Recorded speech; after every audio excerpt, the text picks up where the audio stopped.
আসসালামু আলাইকুম, সকলকে আমার ইউটিউব চ্যানেল ভয়েস বাংলায় স্বাগত। বন্ধুরা,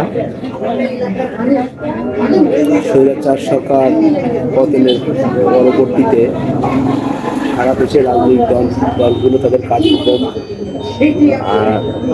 শুরু করেছে স্বাভাবিকভাবে, স্বাধীনভাবে। সেই সাথে কিছু জঙ্গি সংগঠন বলতে পারেন, উগ্র সংগঠন বলতে পারেন, বা পেশাজীবী সংগঠন বলতে পারেন, তারাও তাদের শক্তি জানান দিচ্ছে। তার ভিতরে অন্যতম একটি সংগঠন হচ্ছে হিজবুত তাওহীদ। আপনারা জানেন, হিজবুত তাওহীদের অনেক কার্যক্রম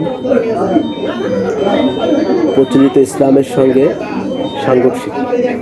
প্রচলিত বলতে আমরা আমাদের জানা মতে যে আমরা যেভাবে ধর্মকর্ম পালন করি তার বাইরে, অর্থাৎ এক কথায় বলা যায় কোরআন সুন্নাহর বাইরে তারা তাদের এই হিজবুত তাওহীদ নামে যে সংগঠনটা তাদের কার্যক্রম পরিচালনা করে, এবং তাদের কার্যক্রমগুলো আসলে আমাদের দৃষ্টিতে সাংঘর্ষিক। আপনারা জানেন, ইসলামে পর্দা বাধ্যতামূলক, পর্দাকে ফরজ করা হয়েছে। সেখানে মতভেদ থাকতে পারে। সম্প্রতি হিজবুত তাওহীদের একজন নারী নেত্রী পর্দা নিয়ে খুব সুন্দর একটি বক্তব্য দিয়েছে। আমার মনে হয় বক্তব্যটা সকলের দেখা উচিত, দেখে বিশ্লেষণ করা উচিত যে আসলে তাদের কথাটা সঠিক কিনা, তাদের প্রচারণাটা সঠিক কিনা। চলুন আমরা আগে ভিডিওটা একটু দেখি, তারপর আমরা এই বিষয়ে কিছুটা আলোচনা করব। আল্লাহ কোরআনে সূরা আযহাবে বলেছেন কি, আপনারা নিজেরা পড়বেন। সূরা নূরে 33-এ কি বলেছেন? হে মুমিন নারীগণ, তোমরা তোমাদের লজ্জাস্থানকে হেফাজত করো, তোমরা তোমাদের চাদরকে বুকের উপর দিয়ে টানিয়ে দাও। আল্লাহ কি কোথাও বলেছেন তুমি তোমার মুখ ঢাকো? আল্লাহ কি কোথাও বলেছেন তোমার হাতে মোজা পরো, পায়ে মোজা পরো? কোথাও বলেছেন যে তোমার চোখ দুটা বের করে রাখো, পুরাটুকু কভার করো? এই যে আল্লাহ যতটুকুন বলছেন অতটুকুন করাটা হচ্ছে ফরজ, এর বেশি করা হচ্ছে বাড়াবাড়ি। এবং এই বাড়াবাড়ি করার ব্যাপারে আল্লাহ রাসূল বলেছেন, দিন নিয়ে বাড়াবাড়ি করো না। বাড়াবাড়ি করে অতীতেও অনেক উম্মাহ ধ্বংস হয়েছে, এবং এইখান থেকে আল্লাহ রাসূল সব সময় বলেছেন বাড়াবাড়ি করো না। কেউ যদি কোরআনের আয়াত নিয়ে একটু বেশি বাড়াবাড়ি করতো, রাসূলুল্লাহ রাগ হয়ে ওনার চেহারা মোবারক লাল হয়ে যেত, কারণ তিনি জানেন এটা ভয়াবহতাটা কতটুকুন। আজকে সেখান থেকে নিয়ে গেল কি, তোমাকে একেবারে প্যাকেট করা হবে, তোমাকে কোনো পুরুষ মানুষ দেখতে পারবে না, তোমার চোখ দুটো দেখা যাবে কি যাবে না, তোমার মুখ দেখা যাবে কি যাবে না। এটা নিয়েও কিন্তু প্রত্যেক আলেমের মধ্যে দ্বন্দ্ব।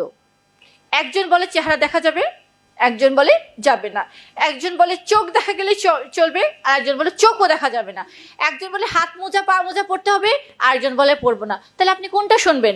একদল পড়ে, একদল পড়ে না, একদল মুখ ঢাকে, একদল ঢাকে না। তো এক এক রকম। তো এক আল্লাহ, এক কোরআন, এক রাসূল, জাতি হবে কয়টা? সেখানে শাসন ব্যবস্থা হবে কয়টা? সবাই কিভাবে চলবে? একভাবে চলবে। আজকে এক একজন এক একভাবে। আজকে আমাদের এখানে যদি আপনি দেখেন, যদি সমাজে এক একজন এক একভাবে পর্দা করছে, কেন?